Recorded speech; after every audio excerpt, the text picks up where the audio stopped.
Assalamualaikum warahmatullahi wabarakatuh. Kita masuk ke bagian terakhir dari bab tentang redoks dan elektrokimia, yaitu tentang hukum Faraday. Pengertiannya, hukum Faraday menyatakan hubungan kuantitatif antara jumlah zat yang mengendap pada elektrolisis dengan jumlah listrik yang digunakan. Jadi, di sini adalah hubungan antara jumlah zat yang mengendap dengan jumlah listrik.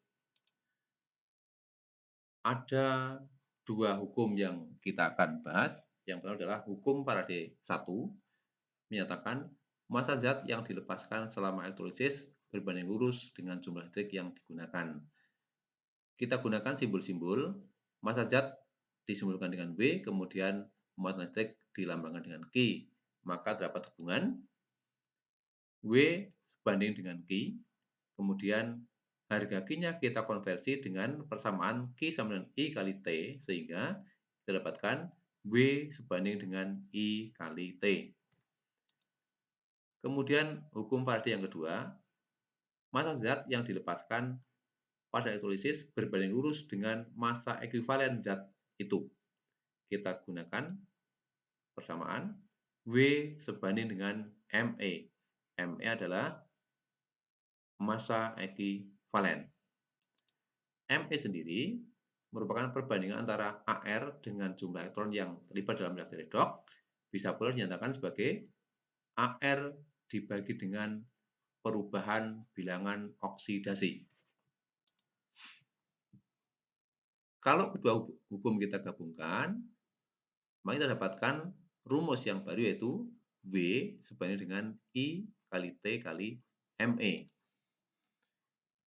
Formula ini dapat dinyatakan sebagai sebuah persamaan dengan mengalihkan terhadap suatu konstanta atau tetapan. Sehingga W sama dengan K kali I kali T kali ME. Ingat, K adalah faktor pengubah dari sebanding menjadi sama dengan. K merupakan tetapan Faraday yang nilainya sama dengan 1/96.500. Sehingga kalau ini kita masukkan dalam persamaan awal, kita dapatkan persamaan yang terakhir, yaitu W sama dengan I kali T kali ME dibagi 96.500 dalam satuan gram. Nah,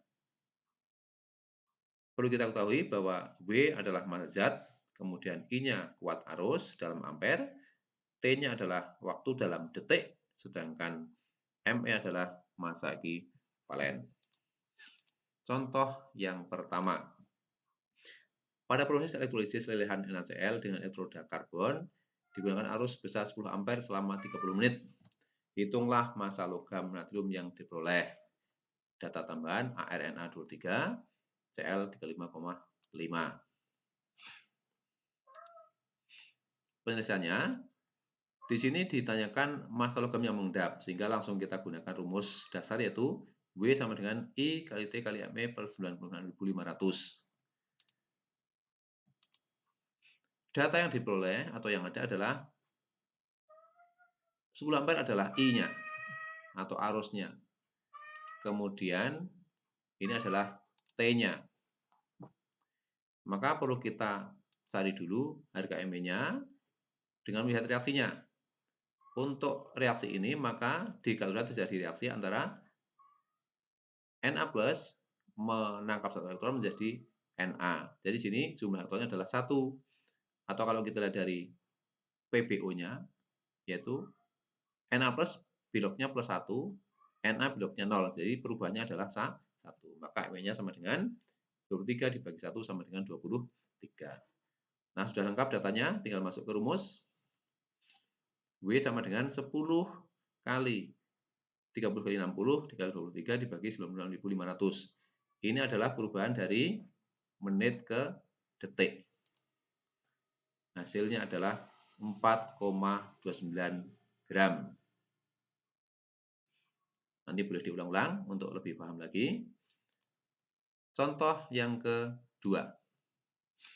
Jumlah listrik dialirkan dalam dua sel elektrolisis yang berisi larutan NiSO4 dengan elektroda Ni dan larutan CaCl3 dengan elektroda Cr. Jika terbentuk endapan Ni sebesar 5,9 gram, berapakah massa Cr yang diperoleh? Nah, di sini ada 2 sel yang disusun secara seri menggunakan listrik yang sama. Sehingga ini kita gunakan rumus atau kaidah pada hukum Faraday kedua, yaitu bahwa jumlah massa yang mengendap pada dua elektroda sebanding dengan ME masing-masing zat. Maka muncullah rumus W1 per ME1 sama dengan W2 per ME2. Anggap W1 adalah untuk Ni-nya, sedangkan W2 untuk CR. Maka perlu kita data dulu masing-masing. Untuk Ni, reaksinya adalah Ni 2+, dari sini asalnya, menangkap 2 elektron menjadi Ni mengendap. Masanya W1 ada 5,9, sehingga kita bisa cari Me-nya, yaitu Al-nya 59, dibagi elektronnya ada 2, berarti 59 per 2. Me1 sama dengan 29,5. Lanjut ke CR-nya. Reaksinya, Cr3+, menangkap 3 elektron menjadi Cr mengendap. Massa atau W2 kita cari nanti. Kemudian Me2-nya adalah Ar dari Cr 52, dibagi elektronnya ada 3, maka kita dapatkan Me2 sama dengan 17,3. Masuk ke rumus. W1 per Me1 sama dengan W2 per Me2. Masukkan angkanya. 5,9 dibagi 29,5 sama dengan W2 dicari per 17,3. Kita silang. W2 kali ini 59 kali bawah. Maka W2-nya sama dengan 5,9 kali 17,3 dibagi 29,5.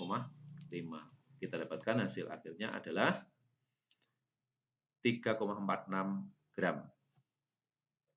Ini contoh yang kedua, menggunakan dasar hukum Faraday kedua. Berikutnya, stoichiometri reaksi elektrolisis. Ini pasti berhubungan dengan perhitungan yang menyangkut jumlah mol dari zat. Nah, dasar teorinya adalah anggapan bahwa arus listrik adalah aliran elektron. Di sini, muatan listrik dari 1 mol elektron sama dengan 96.500 kolom, atau sama saja dengan tetapan Faraday, sama saja dengan 1F atau 1 Faraday. Nah, kemudian ini hubungannya 1F sebanding dengan 1 mol elektron sebanding dengan 96.500 kolom. Jadi ini adalah Faraday-nya, ini mol elektronnya, ini adalah jumlah listriknya ini. Nah, maka arus listrik sebesar I ampere yang dialirkan selama T detik membawa muatan sebesar IT kolom. Itu pasti karena hubungannya seperti ini. Nah, kemudian dalam IT kolom tersebut terdapat IT per 9.500 mol elektron. Inilah bagaimana kita mencari mol elektron berdasarkan listrik yang dialirkan. Nah, sehingga N elektron sama dengan IT per 96.500 mol. Nah, untuk soal yang muncul nanti harus kita kerjakan sesuai dengan prosedur atau urutan pengerjaan. Pertama, data yang diketahui kita ubah atau nyatakan dalam mol elektron. Jadi kuncinya adalah kita menentukan jumlah mol elektron. Langkah kedua, tentukan jumlah mol zat yang ditanyakan menggunakan perbandingan terhadap mol elektron. Setelah ketemu, baru kita gunakan langkah ketiga, yaitu mengubah sesuai dengan pertanyaan, bisa ke volume, bisa ke massa, dan lain sebagainya. Contoh yang pertama. Sebanyak 500 ml larutan natrium sulfat 0,1 molar dielektrolisis dengan listrik 1930 kolom menggunakan elektroda karbon. Hitunglah volume gas hidrogen yang dihasilkan jika diukur pada STP atau keadaan standar. Tulisannya, data yang ada adalah listrik, ini berarti I kali T, atau Q. Ini adalah Q-nya, jumlah listriknya. Maka kita gunakan rumusan ini, ya, N elektron sama dengan IT per 9.500. Jadi langsung masuk, IT-nya adalah 1930 dibagi 9.500, ketemunya 0,02 mol. Jadi listrik segini setara dengan 0,2 mol elektron. Nah, kemudian ditanyakan gas hidrogen, maka perlu kita cari dulu jumlah molnya. Kita lihat reaksinya. Di sini kation merupakan logam aktif, yaitu Na. Kemudian menggunakan elektroda karbon gas pikir, maka akan terjadi reduksi air pada katoda. 22O plus 2E menjadi H2 plus 2OH-. Nah, kamu lihat di sini 2 elektron berbanding 1 H2. Maka NH2 sama dengan 1/2 kali N elektron. Masukkan angkanya. Setengah kali 0,02 mol, ketemunya 0,01 mol. Ingat, ini adalah perbandingan antara koefisien H2 dengan koefisien dari elektron. Maka volumenya tinggal kita cari. Ini langkah ketiga berarti.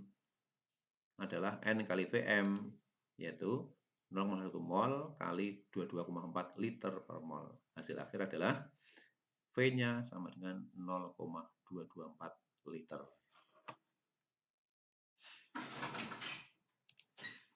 Contoh kedua. Pada elektrolisis larutan AgNO3 dengan elektroda karbon, dihasilkan logam perak di katoda sebanyak 21,6 gram. Hitunglah volume gas oksigen yang diperoleh diukur pada STP. Data tambahan ARAG sama dengan 108. Nah, lihat kembali. Data yang diketahui adalah, ini prosedurnya untuk patokan. Kita gunakan rumus W sama dengan IT kali per 96.500 kali ME. Kenapa pakai rumus ini? Karena di sini diketahui data berupa massa yang mengendap. Nah, berarti rumus ini bisa kita sederhanakan menjadi W sama dengan F kali ME. Di mana F? F adalah IT per 9.500. Jadi, di sini W-nya ada, ME-nya bisa dicari, maka F-nya bisa dihitung. Nah, masuk ke rumus. 21,6 gram sama dengan F, ini yang kita cari nanti. ME-nya adalah AR 108 dibagi 1. 1 itu asalnya dari Ag plus 1 menjadi Ag, berarti ada 1 elektron yang terlibat. Nah, ketemu F-nya adalah 21,6 plus 108. Ini kita kalikan 10 menjadi 216 dibagi 108 atau sama dengan 0,2. Nah, maka masuk ke hubungan berikutnya itu N elektron sama dengan F. Berarti jumlah elektron sama dengan 0,02 mol. Dari sini asalnya ini. Ini ketemunya adalah 0,2 Faraday, setara dengan 0,2 mol.